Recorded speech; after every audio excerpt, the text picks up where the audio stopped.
ce premier webinaire concernant les copropriétés de l'année 2022. Donc, on va parler de rénovation énergétique de la copropriété et les clés pour réussir. Donc, le but de cette présentation, c'est finalement de faire un petit tour de l'état de la rénovation en copropriété, d'appréhender le parcours, mais aussi les acteurs, de voir un petit peu les pièges de la rénovation globale versus la rénovation par étapes, et aussi de voir les questions d'aide financière et de financement qui sont aujourd'hui disponibles. Donc pour commencer, on va se présenter. Donc cet atelier est animé par Thomas Vigneron de la Maison Énergie Habitat Climat, qui s'occupe du territoire d'Aix, CPI Aixois et de Salon. Et moi-même, Frédéric Tamisier, de l'Agence locale de l'énergie et du climat, qui intervient sur le territoire de Marseille Métropole, Aubagne-Pays de l'Étoile et le Pays de Martigues. Le CT5, donc Istres Ouest Provence, est géré par la métropole en régie. Sur ce territoire, ces structures s'occupent de la partie technique et un passage trop, trop rapide. Et nous avons aussi une structure, l'ADIL, qui va s'occuper de l'information juridique principalement et aussi financière. Voilà, un petit peu. La porte d'entrée du service, c'est un numéro unique sur l'ensemble du département et de la métropole. C'est le numéro qui s'affiche ici. C'est un numéro qui va vous permettre d'exposer votre projet et d'exposer votre lieu d'habitation et d'être renvoyé vers l'interlocuteur le plus apte à vous répondre à l'ensemble de vos questions.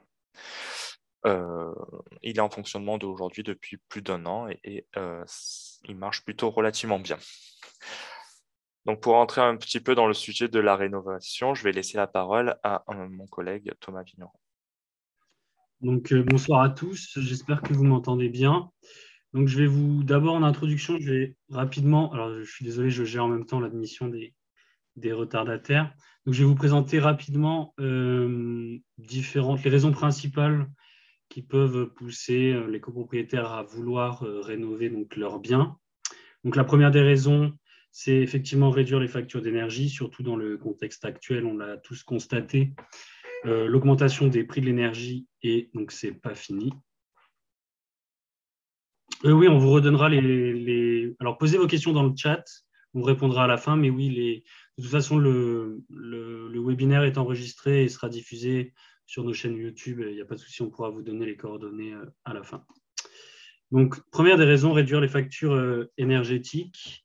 Deuxième des raisons, ça peut être d'entretenir son bien, voire de valoriser son patrimoine. Donc, c'est notamment une enquête qui a été faite par les notaires, peut-être que vous en avez entendu parler, qui s'appelle la valeur verte des logements, qui montre qu'un bien énergétiquement performant, donc A ou B par exemple, par rapport à un bien énergétiquement dans la moyenne, donc D, voit sa valeur augmenter lors de sa vente.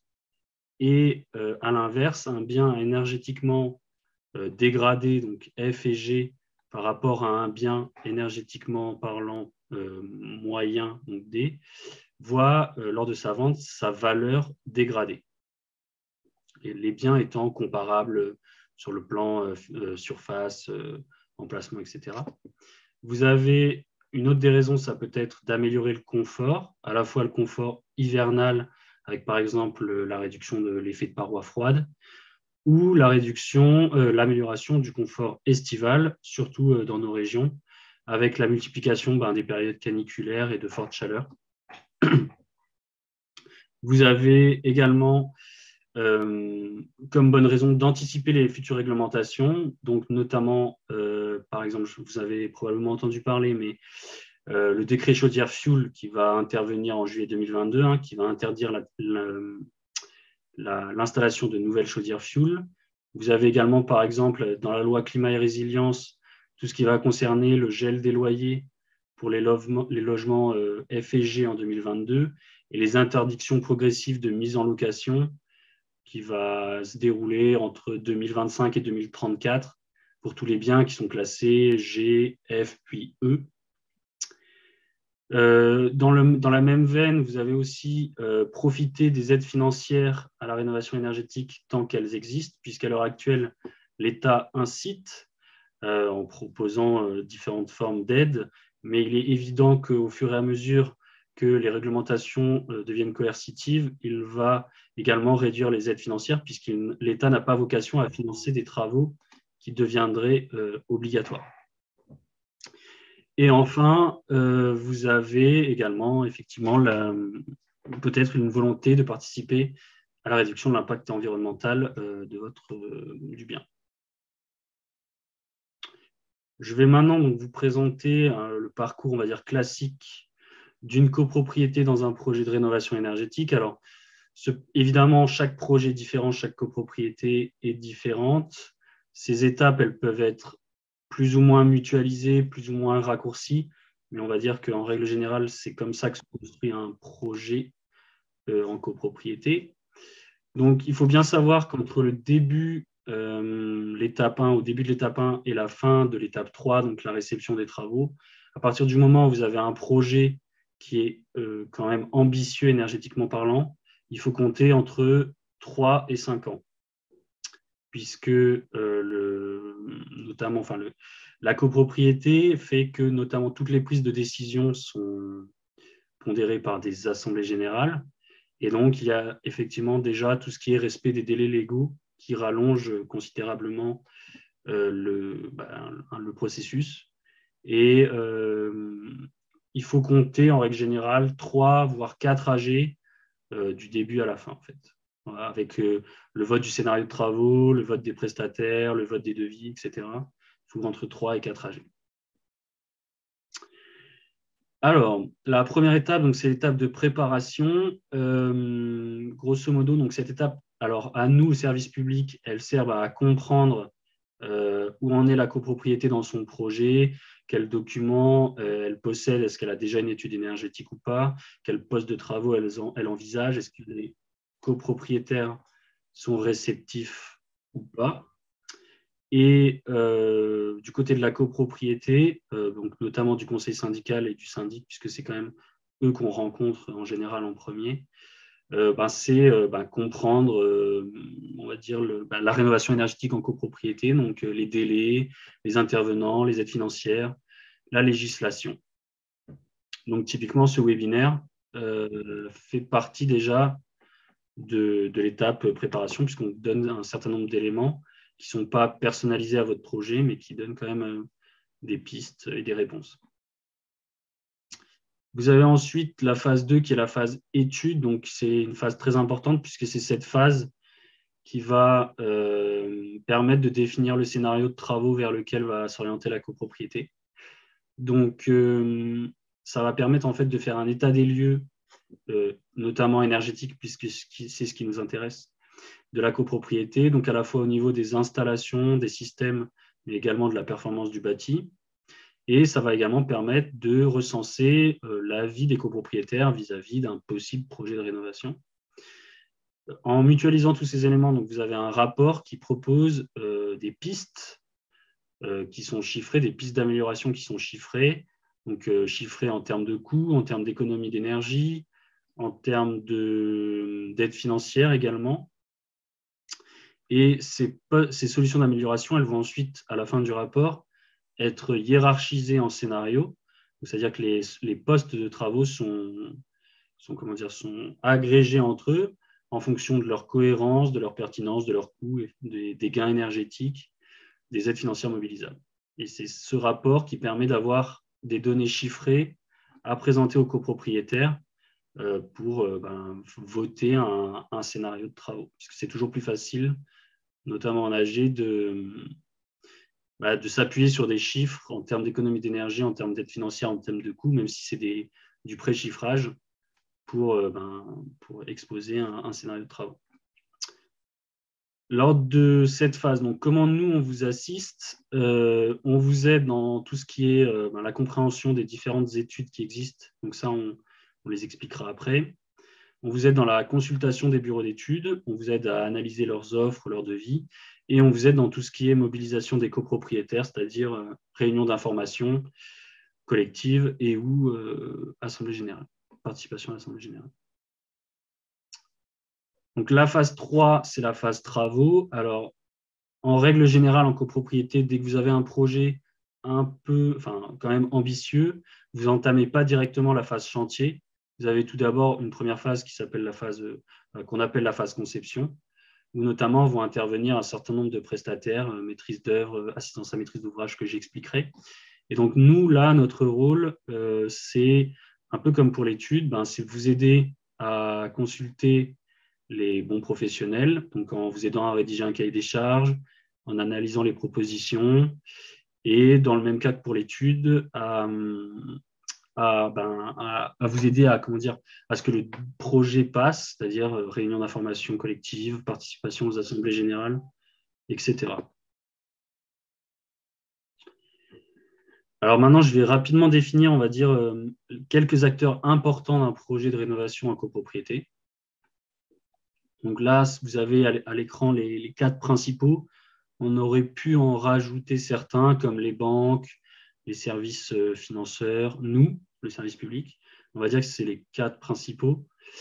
Donc, vous avez tout d'abord le maître d'ouvrage. Donc ça, c'est vous, c'est la copropriété, le syndicat des copropriétaires, qui est représenté dans sa gestion courante par le conseil syndical, qui sont des copropriétaires élus, et dont le syndic est l'organe exécutif. Vous avez le maître d'œuvre. Donc, ça peut être un architecte, ça peut être un bureau d'études, ça peut être les deux. Et en fait, son rôle, comme son nom l'indique, c'est concevoir techniquement le projet. Donc, tout ce qui est choix des matériaux, maîtrise, consultation des entreprises, suivi de chantier, réception des ouvrages, etc. Vous avez les entreprises, donc ça, c'est les entreprises qui réalisent effectivement les travaux. Et puis, vous avez donc l'assistant à maîtrise d'ouvrage qui, lui, est plus un expert sur le volet administratif et financier. Donc, c'est lui qui va monter les dossiers d'aide financière, les dossiers de prêts collectifs, etc. Alors, pour donner un peu plus de détails, ce qu'il faut bien savoir, c'est que l'AMO, l'assistant à maîtrise d'ouvrage, donc l'expert administratif et financier, il est obligatoire dans le cadre des aides financières, notamment l'aide de l'État, MaPrimeRénov'. Donc, pas d'AMO, pas d'aide, malheureusement. Il a trois axes dans ce cadre de mission. Il y a tout d'abord un accompagnement financier. Donc ça, c'est ce que je viens d'expliquer. Donc c'est un montage des dossiers de prêt, élaboration des plans de financement pour que les copropriétaires aient une visibilité sur tout ce qui est code part travaux, avant aide, puis après aide, avec crédit, sans crédit, etc. Ça va être accompagnement technique. Donc ça va être vérifier que les devis des entreprises aient les bonnes caractéristiques pour l'obtention des aides financières. Ça va être vérifier qu'elles aient les bonnes qualifications. C'est participer aux réunions avec le maître d'œuvre pour faciliter les échanges avec le maître d'ouvrage, etc. Et puis, vous avez une partie accompagnement social, où là, c'est un peu plus spécifique.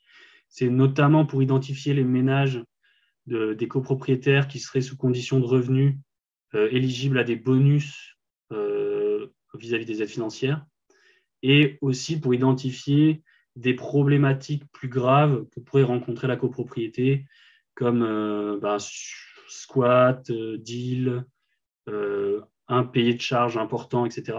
Et du coup, pour mieux réorienter la copropriété vers les services de l'État qui sont plus à même d'accompagner ce genre de problématiques.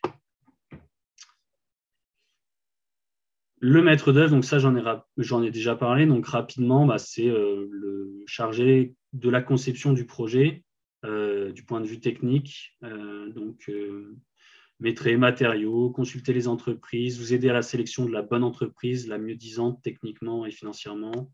Et puis en phase chantier, c'est coordonner les travaux, suivi de chantier, lever des réserves et aide à la réception des ouvrages. Je te laisse la main, Frédéric. Merci. Donc, le but de cette partie, c'est de revenir un petit peu sur les études énergétiques, parce qu'il y en a plusieurs, il faut bien les comprendre, et surtout, elles ont eu des nouveautés sur la fin d'année 2021 et le début d'année 2022. Donc, pour revenir, on va parler du diagnostic de performance énergétique, plus connu sous le nom de DPE finalement, et collectif. Donc, c'est un document qui va estimer la performance énergétique d'un bâtiment selon une méthode de calcul, le 3CL. C'est un moteur de calcul parmi d'autres. Il a été mis à jour en 2021 et c'est par exemple le logiciel qui est utilisé lors de la vente ou de la location de vos biens. C'est l'étiquette énergétique que l'on voit classiquement. L'audit énergétique est un document qui va être un peu plus complet, qui va comprendre une partie sociale avec une étude qualitative et va baser c'est le document de base pour comprendre et appréhender l'énergie du bâtiment, sa consommation énergétique, et il va surtout proposer plusieurs scénarios de travaux plus ou moins performants et plus ou moins étalés dans le temps. Finalement, le dernier document, le diagnostic technique global, c'est le document le plus complet parce qu'il comprend un audit énergétique ou un DPE. Mais en plus, on va avoir une partie architecturale avec une analyse de l'état apparent des parties communes de l'immeuble, mais aussi une partie réglementaire. On va vérifier le respect des obligations légales du syndic et on va analyser la gestion de la copropriété. Les petites nouveautés, c'est sur le DPE collectif qui va être obligatoire en fonction des dates qui sont indiquées en dessous. Donc 2024 pour les monopropriétés et copropriétés de plus de 200 lots jusqu'en 2026 pour les copropriétés de moins de 50 lots. Pour tous les bâtiments où le permis de construire a été déposé avant 2013 et qui sont bien sûr soumis au statut de la copropriété. C'est un document qui est obligatoire et qui va servir finalement de base pour l'établissement du projet pluriannuel de travaux ou le PPPT qu'on entend aussi parler, qui est un plan qui vise à avoir une stratégie à long terme sur la copropriété pour son entretien mais aussi sa valorisation. On va avoir aussi des changements sur l'audit. L'audit va devenir obligatoire lors de la vente des logements F ou G dès 2022, 2025 pour les logements classés E et 2034 pour les logements classés D. Dans l'idée, vous faites réaliser un DPE, vous vous rendez compte que votre logement est mal classé, il faudra rajouter une étude qui est un audit énergétique qui sera remis aussi à l'acheteur. Voilà un petit peu pour les nouveautés sur les études et je vais rendre la parole à Thomas Vigneron pour la rénovation globale versus la rénovation par étapes. Alors, avant de définir ce que c'est qu'une rénovation globale et une rénovation par étapes, je vais d'abord définir ce qu'est une rénovation performante. Donc, une rénovation performante, c'est une rénovation qui va toucher les 6 postes qui sont présentés à l'écran. Donc, en premier lieu, évidemment, l'amélioration de l'enveloppe, donc isolation de la toiture, des combles, isolation des murs, que ce soit par l'intérieur ou par l'extérieur, l'isolation du sol, donc le sol s'entendant un plancher qui sépare un local chauffé d'un local non chauffé. Donc, en général, en copropriété, c'est plancher sur cave, garage, vide sanitaire. Ça peut éventuellement être sur terre-plein, mais c'est plutôt rare. Et des travaux sur les menuiseries. Vous avez ensuite tout ce qui est amélioration de l'étanchéité à l'air. Donc ça, c'est aussi les menuiseries couplées à la ventilation. Et enfin, vous avez tout ce qui est travaux sur les systèmes, donc chauffage et l'eau chaude sanitaire. Et donc, ça va être production, donc chaudière, etc. Ça va être distribution, donc les réseaux. Ça peut être l'émission, radiateur ou plancher chauffant. Ça peut concerner la régulation, la programmation. Ça peut même concerner l'équilibrage du réseau. Et évidemment, traiter pour une performance globale les interfaces entre tous ces points, donc c'est-à-dire notamment les ponts thermiques et la continuité à l'étanchéité à l'air. Et donc, cette rénovation performante, vous avez 2 possibilités. Soit vous l'atteignez en une seule fois, donc vous touchez à tous les postes en une seule fois, un seul scénario de travaux réalisé en une seule fois, donc c'est ce qu'on appelle une rénovation globale. Soit vous la traitez par étapes, et donc par étapes s'entendant en plusieurs fois, mais maximum 3.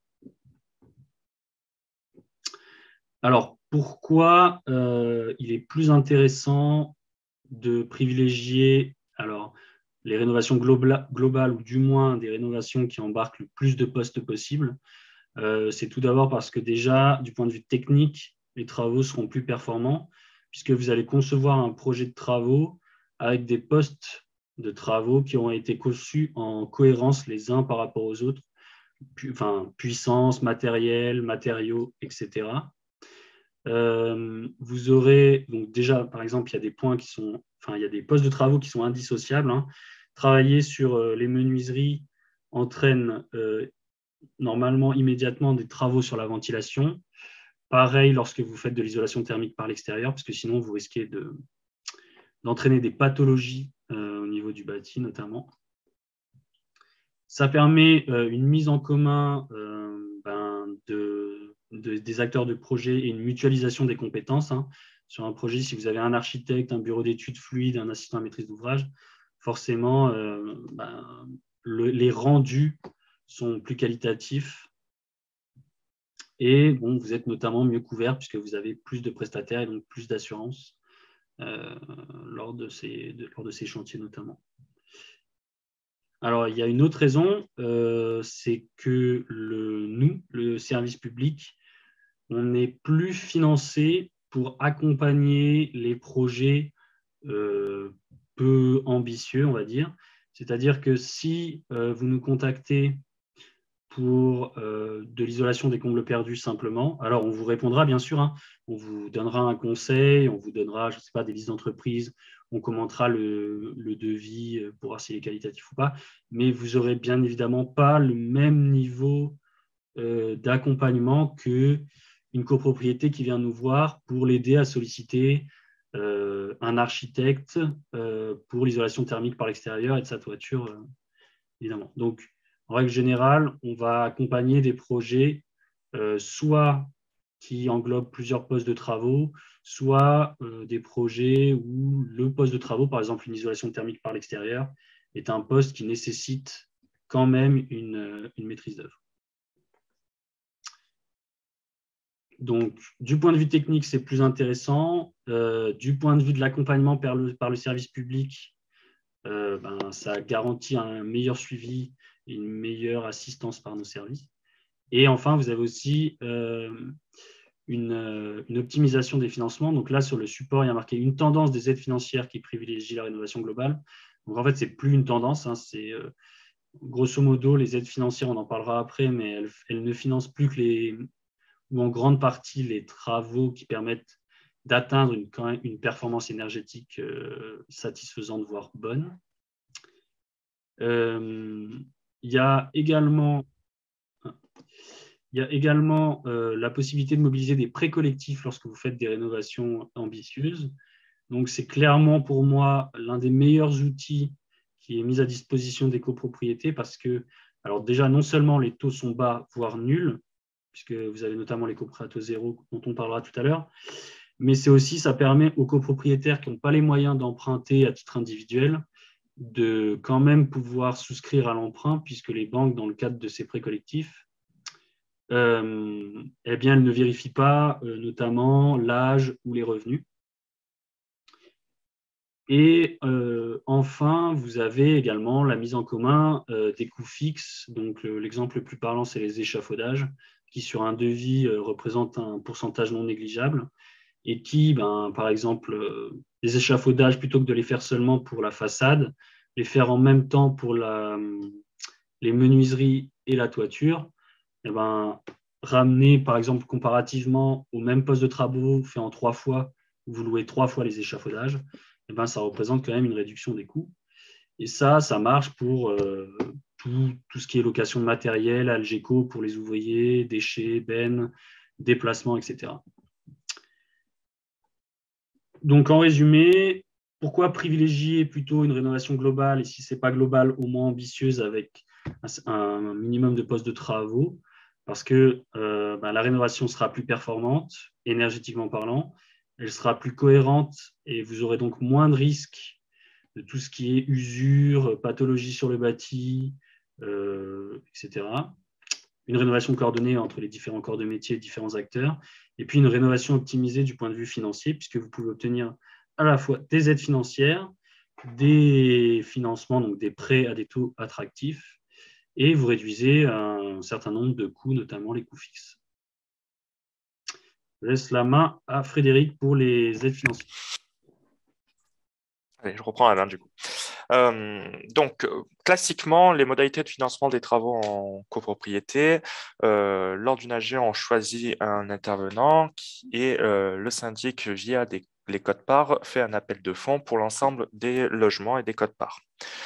On peut prendre sur le fonds de travaux si on a la possibilité et ou recourir à un emprunt collectif. Ça, on va dire que c'est le schéma classique. Dans le cadre de la rénovation énergétique, on va avoir droit à des aides financières qui vont en plus apporter une réduction du coût des travaux. Est-ce que tu peux On va commencer par une mauvaise nouvelle. Contrairement à ce qu'il y avait avant, l'aide de Provence Éco-Rénov du département n'existe plus aujourd'hui sur les copropriétés. Elle n'existe que sur les parties communes, privées des appartements.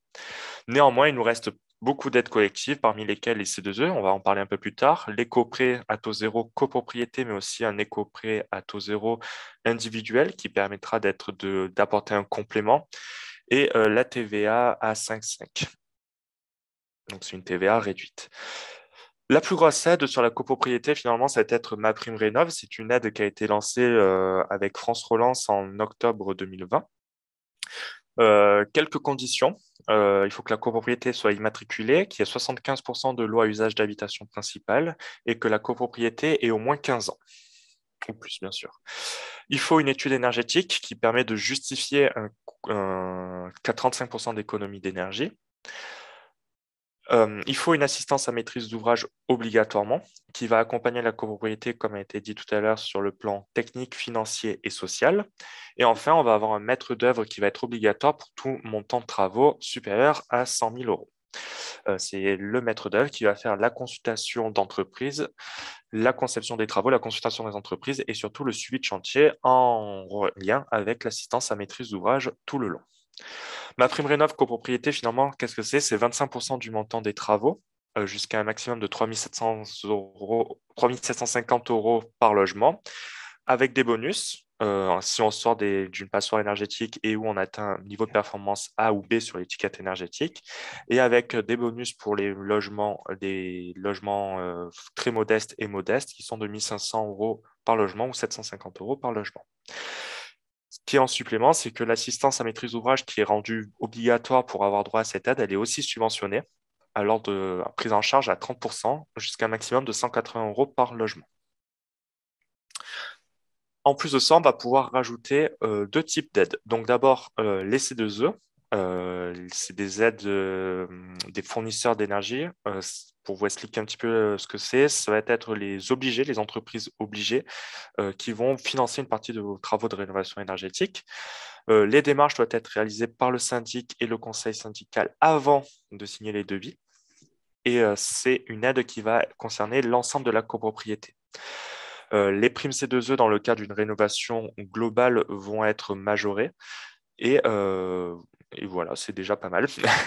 Et si on n'a pas les C2E, si on a une copropriété fragile avec un taux d'impayé supérieur à 8% ou dans un périmètre de renouvellement urbain, on va avoir droit à un bonus de l'ANA. Finalement, l'éco-prêt à taux zéro collectif et individuel, ça va être le moyen de financement. Il existe des aides sur la copropriété qui sont validées au moment du dépôt de dossier travaux. L'appel de fonds, les aides ne sont versées, pardon, qu'après les travaux. Donc, il faut quand même avancer l'argent. On va venir passer donc par des éco-prêts collectifs et individuels pour permettre de financer cet apport. Euh, les éco-prêts, donc, ils ont aussi des conditions. Donc, au moins 2 ans, les copros doivent être plus anciennes de 2 ans. Seuls les copropriétaires de logements utilisés ou à destination d'être utilisés comme résidence principale peuvent bénéficier d'un éco-prêt. Et les éco-prêts vont prendre en compte tous les équipements communs et les parties communes et équipements communs. Les parties privatives peuvent être considérées si elles sont votées aussi en AG. Par exemple, les copropriétaires ont tous des chaudières individuelles gaz. Si lors d'un AG, le choix est fait de toutes les changer, on peut les rentrer en compte dans l'éco-PTZ collectif. La chose intéressante, c'est que l'éco-prêt, permet un financement finalement dans la durée, avec des mensualités qui doivent être moins importantes finalement qui vont être moins importantes que la baisse des charges d'énergie. L'idée, pour expliquer, c'est que c'est un travail de l'AMO de trouver le meilleur éco-prêt, sachant qu'il n'y en a pas 36 000, mais de trouver tous les bons moyens de financement. Bien sûr, une avance de subvention est aussi possible. Une petite hypothèse de calcul, pour un coût des travaux de 550 000 euros, finalement, un code par copropriétaire de 13 750 euros, avec un éco-prêt à taux zéro. Donc là, vous voyez qu'il a une TAEG de 0,46. c'est l'assurance du prêt, bien sûr. Et une durée de remboursement de 15 ans, on arrive à des mensualités de 79 euros. Et le montant total des intérêts, ça va être 506 euros à la fin. Quelques exemples de rénovation, mais pour finir cette présentation.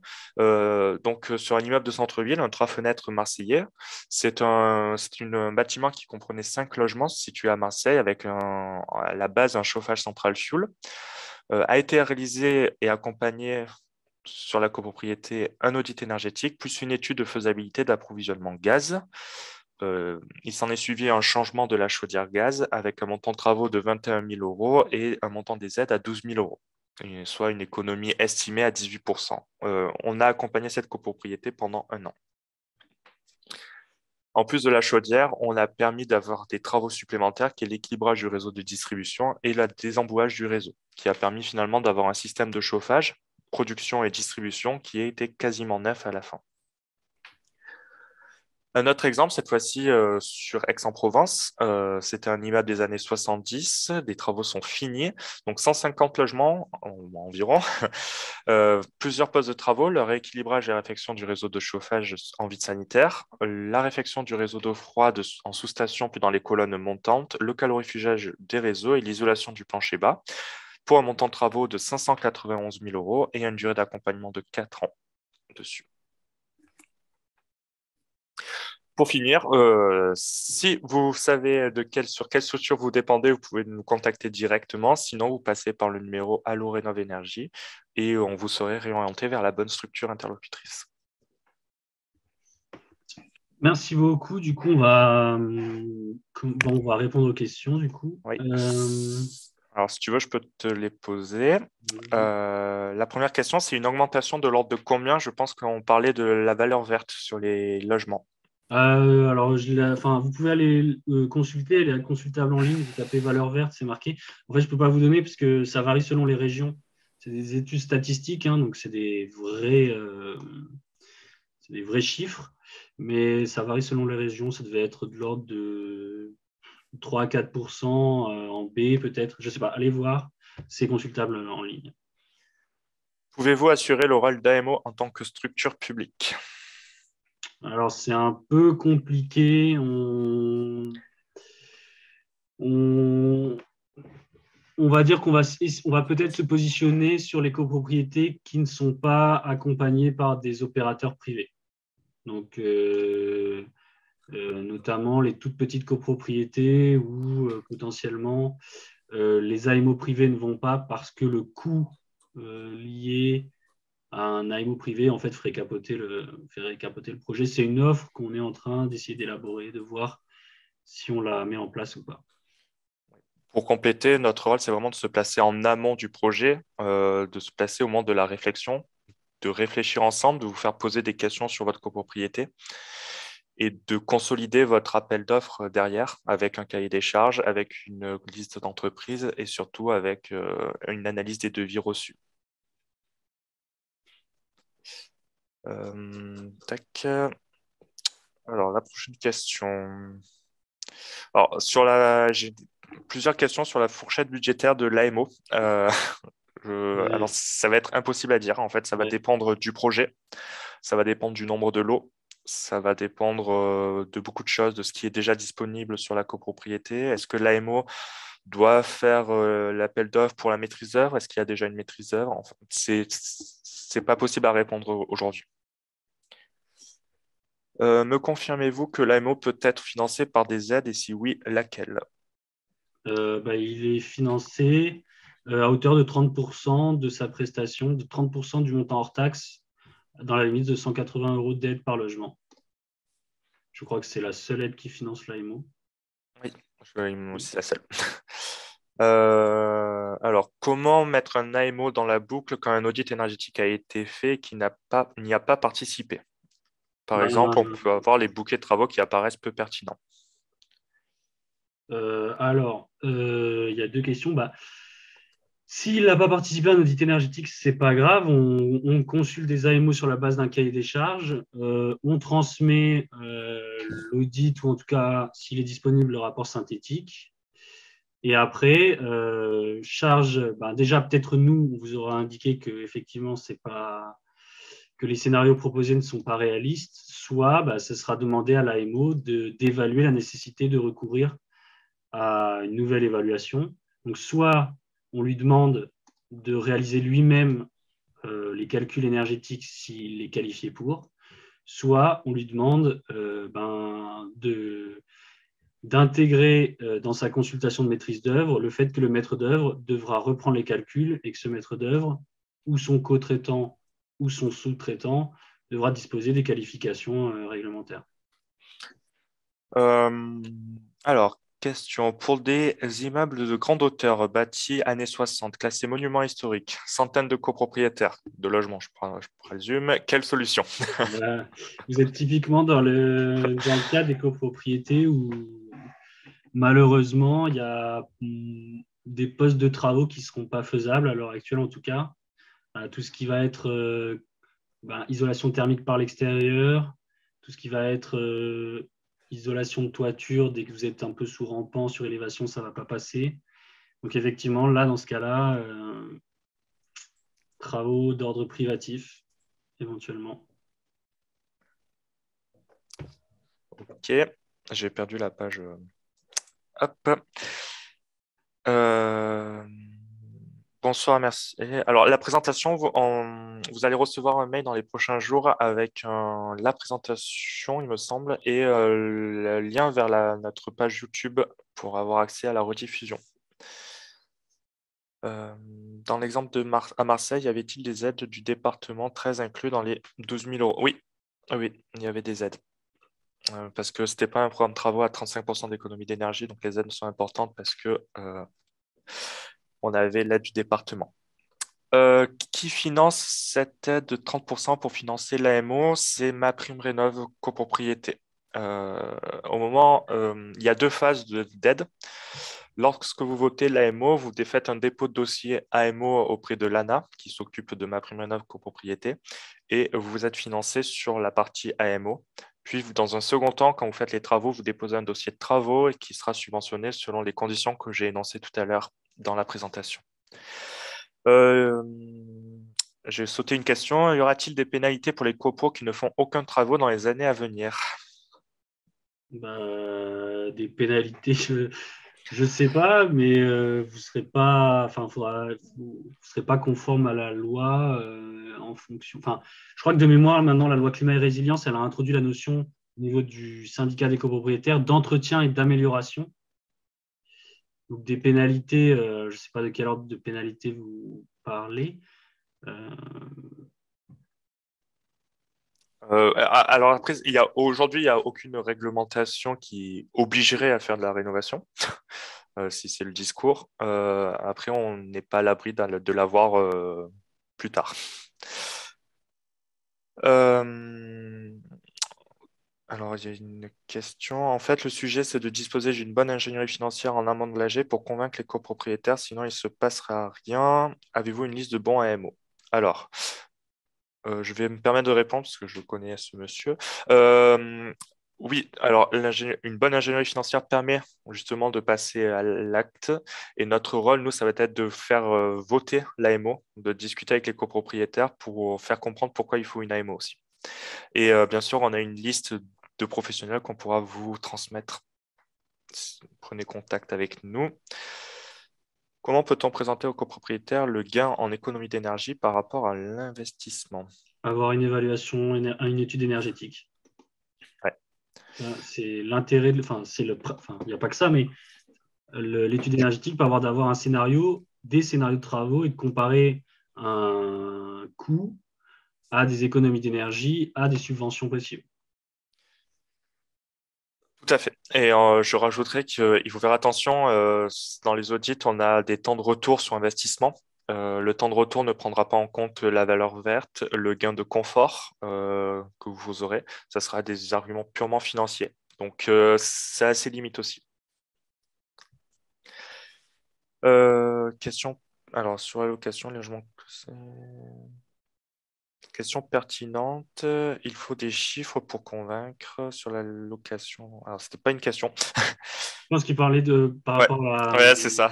par rapport aux sanctions. Alors, c'est pas la copro qui sera pénalisée, mais c'est les propriétaires bailleurs d'appartements au sein de cette copropriété, qui effectivement, alors les interdictions, je crois que c'est G, c'est 2025, H ça n'existe pas, mais F, c'est 2028 et E, c'est 2034.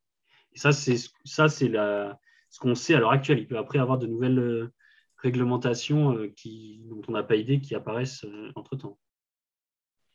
Alors, et des biens classés en G, F ou E sont déclassés en termes de valeur vénale et dans le cas de figure des IGR, la solution individuelle va être suffisante. IGR, c'est les bâtiments classés, je suppose? Ouais, Non. je pense. Bah, c'est une des problématiques qu'on rencontre avec des propriétaires bailleurs qui nous contactent dans le centre-ville historique, notamment d'Aix. Ah, immeuble grande hauteur. Ah, ils ont des grandes hauteurs. Euh, Alors, je crois que ça rejoint la question de tout à l'heure sur l'immeuble de grande hauteur classé.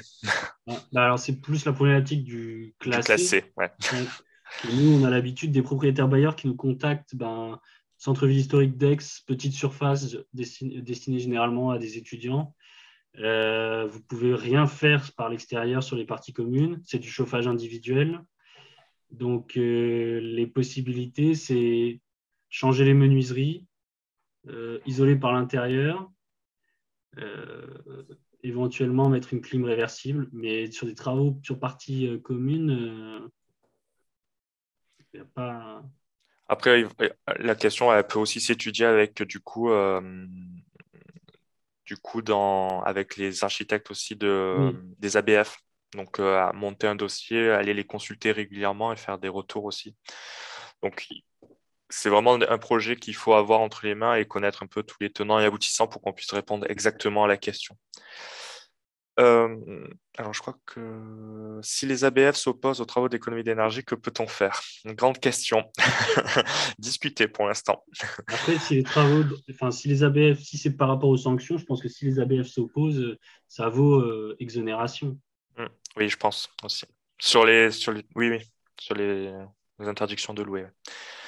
Un programme de travaux peut-il être étudié suite à l'étude du projet du MOE, de la maîtrise d'œuvre? Est-ce qu'on peut revenir sur le programme de travaux si la Oui. maîtrise d'œuvre a proposé un programme de travaux, vous voulez revenir dessus?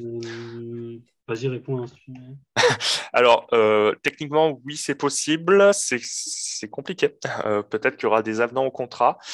Dans l'idée, c'est pour ça qu'on réfléchit le programme de travaux en amont même de l'AMO, en amont de l'étude, de voir ce qui est faisable, de connaître aussi vos besoins et de vous orienter le mieux pour éviter cette situation finalement. Le mieux, c'est de proposer à la maîtrise d'œuvre, si c'est possible, de faire plusieurs scénarios dans ce cadre-là.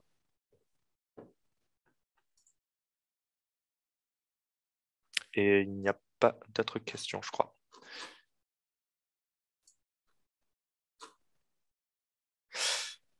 Alors, avez-vous un retour d'expérience de copropriété ayant réalisé ce type de travaux? Ont-elles constaté de réelles économies d'énergie sur leurs charges?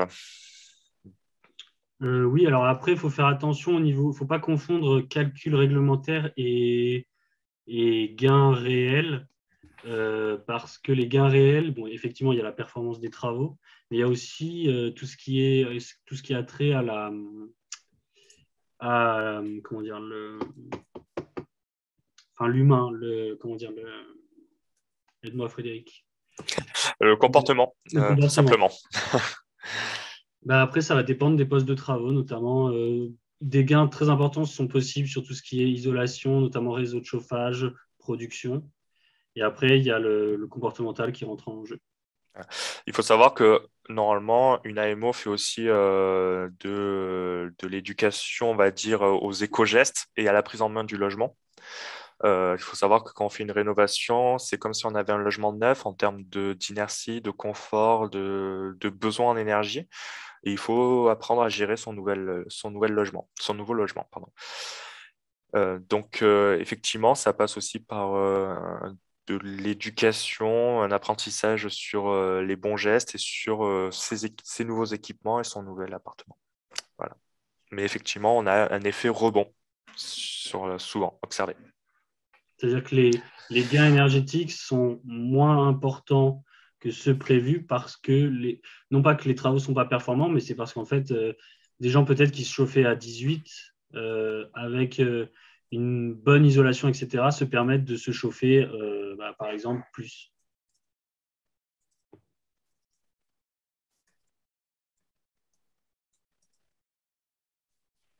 Voilà. Il me semble.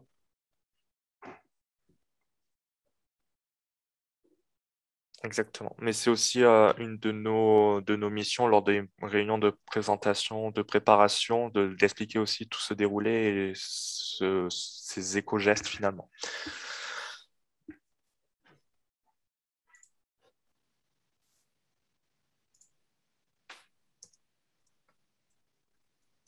Je crois qu'on n'a plus de questions. Ah si. Alors, oula.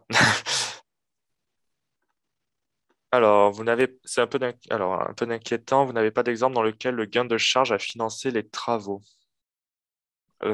Si, je dois en avoir un ou deux, mais pas disponible en présentation.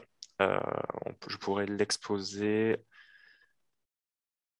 On en a. En moyenne, combien coûte une rénovation énergétique par copropriétaire? Tout dépend de votre plan de travaux. C'est pas le même prix si vous changez juste votre chaudière gaz ou si vous faites toute l'isolation, plus changement de la chaudière, plus. Et puis, ça dépend combien vous êtes Ouais, aussi. et puis ça dépend combien vous êtes. Plus vous êtes nombreux, plus les coûts fixes, notamment, sont mutualisés et donc, en théorie, moins c'est cher. Alors qu'une toute petite copro, forcément, c'est plus élevé. Voilà. Pouvez-vous rappeler ce que c'est la valeur verte? Donc la valeur verte, elle va définir l'augmentation de valeur qui va être engendrée par la performance énergétique et environnementale d'un bien, qui est comparable bien sûr. Donc si on prend deux biens totalement comparables, un qui a fait des travaux, l'autre non, c'est cette différence de prix, c'est ce qu'on appelle la valeur verte. Je crois que j'ai sauté une question. Donc, la porte d'entrée pour avancer dans un projet, c'est d'appeler à l'Orénov Énergie. Donc, je pense que c'est une bonne, c'est même une affirmation. Euh,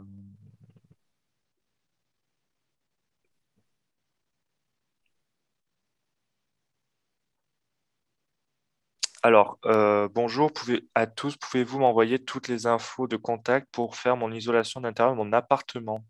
Alors, je vous invite à contacter à l'Orénov Énergie, justement. Peut-être remettre le numéro, Thomas, si tu peux Ah oui, remonter pardon. sur les diapos. Euh, pour vraiment cibler ce que vous voulez faire, parce que nos listes de professionnels, les professionnels, on les définit en fonction du territoire d'intervention des professionnels et de leur type de travaux. Donc, ça va être impossible de vous donner ça comme ça. Alors, en chronologie, on vous contacte pour une réunion d'information, de présentation. Ensuite, il faut lancer la machine via syndic, AG, etc. Bah, ça dépend où vous en êtes. En général, en chronologie, d'abord, il faut qu'on rencontre le conseil syndical, éventuellement syndic s'il est disponible. Nous, on comprend où vous en êtes dans votre projet. Est-ce que vous avez déjà un audit ou pas? Qu'est-ce que vous voulez faire ou pas? Et en fonction de votre scénario de travaux et des intervenants les intervenants dont vous avez besoin, on consulte. Et une fois qu'on a les résultats de la consultation, que ce soit un assistant à maîtrise d'ouvrage, un maître d'œuvre, peu importe, là, on fait une réunion d'information aux copropriétaires pour leur présenter tout ce qui a été fait par le conseil syndical, les résultats des devis et pour les préparer à ce qui va se passer lors d'une future AG. J'ai vu que l'aide principale nécessitait la présence de 75% des propriétaires dans la copro. Y a-t-il des paliers inférieurs? Alors, il n'y a pas de palier inférieur. Par contre, je pense qu'il y a une incompréhension sur les 75%. C'est le 75% de l'eau principale d'habitation. C'est-à-dire qu'il faut qu'il y ait 75% d'habitation dans la copropriété. On ne peut pas avoir sur 100 logements 75 commerces, par exemple. Il faut qu'on ait Ça, 75 appartements. ça veut dire qu'en gros, il faut que ce soit des propriétaires occupants en résidence principale, soit des biens loués, des résidences louées à des locataires qui sont en résidence principale. C'est ça que ça signifie les 75%. Problème du nombre de copropriétaires résidents et copropriétaires bailleurs dans un petit immeuble, les convaincre sur le devenir des locations. Ça peut être un argument, effectivement.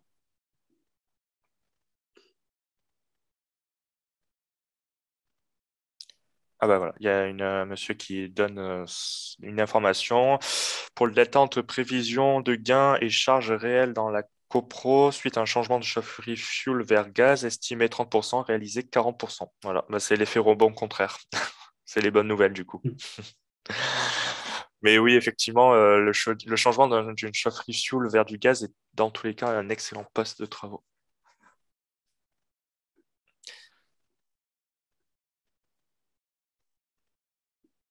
Alors, donc l'aide principale par copropriétaire est de 3 750 euros maximum.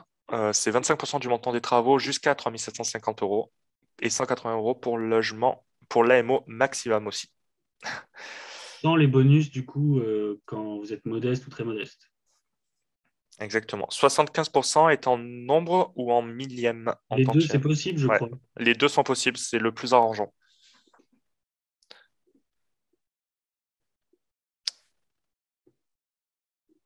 Si rénovation globale, y a-t-il des avantages en aide financière? Alors, si vous faites une rénovation globale à plus de 35% d'économie d'énergie, vous avez droit à MaPrimeRénov' copropriété. Vous avez droit aussi aux C2E qui sont bonifiés. On appelle ça les C2E coup de pouce. Pour expliquer, les prix des C2E, c'est une valeur boursière. Dans les C2E coup de pouce, l'État assure une valeur minimum des C2E. Donc, si la valeur est supérieure, c'est bio, vous avez plus. Mais si la valeur chute, vous avez quand même la base. Donc, oui, il y a plus d'éléments. Et du coup, j'ai juste oublié quelque chose quand j'ai présenté tout à l'heure les prêts collectifs et l'intérêt de faire une rénovation globale. J'ai oublié de préciser que ces prêts sont très intéressants puisque ils nécessitent pas ils sont à taux très bas, voire nul. Je pense. Ils permettent à des gens qui ne peuvent pas emprunter de quand même pouvoir mobiliser le crédit, mais par contre, il faut des montants minimums d'emprunt. En gros, le prêt collectif, il y a un minimum d'emprunt, et ce qui n'est pas toujours possible d'atteindre avec une rénovation, on va dire, peu performante à un seul poste de travaux. Combien pourrait représenter les C2E en pourcentage? Très compliqué. Ça va être impossible à répondre. En fait, ça va dépendre de beaucoup de choses. Bien qu'ils soient en coup de pouce, il y a plusieurs niveaux de coup de pouce. Ça va dépendre si vous utilisez une source d'énergie renouvelable avant et après les travaux. Qu'est-ce que vous avez fait comme travaux? Quelle performance vous avez atteint? Enfin, c'est impossible à dire comme ça. Ouais, les C2E coup de pouce, ils sont. Autant ma prime rénov, c'est facile. Enfin, facile, c'est 25% du montant des travaux, plafonné à 3 750 euros. Autant les C2E coup de pouce, la prime, elle va dépendre en principal du gain énergétique que vous faites par rapport à l'existant et aussi des systèmes, notamment de chauffage, que vous avez à l'existant et que vous avez après rénovation. Donc, en fait, on ne peut pas vous dire. Oui, bah oui. Car on avait bien argumenté avec l'aide du département qui n'existe plus, effectivement. Effectivement.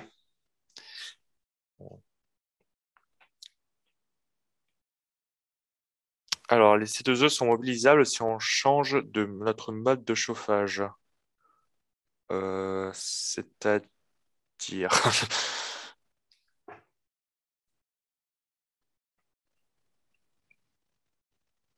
Si on passe du fioul au gaz, oui. Du fioul à une pompe à chaleur, oui. D'une gaz aux pompe à chaleur, oui.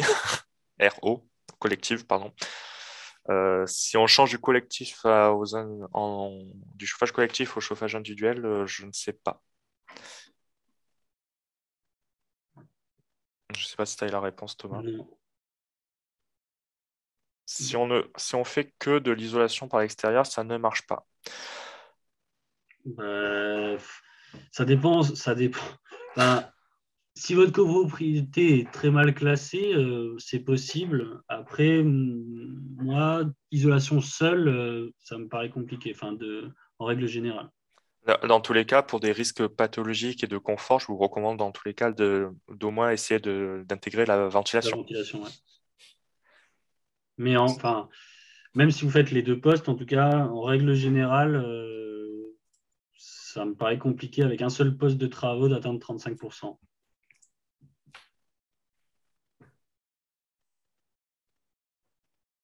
même avec un poste aussi ambitieux que de l'isolation par l'extérieur.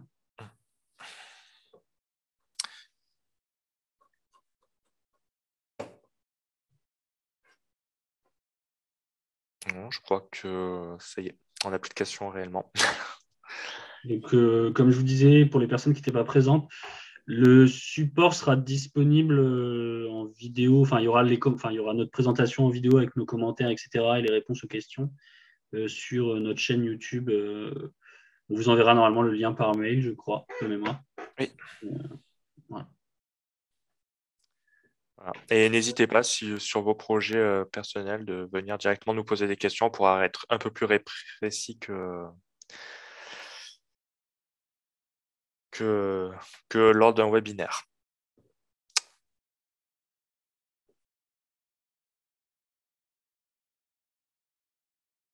Bon, je pense que merci à tous. Bonne soirée. Et du coup, n'hésitez pas à nous contacter, soit à l'eau Rénov Énergie, soit les contacts qui sont en fin de document je vais les remettre pour les projets sur partie commune.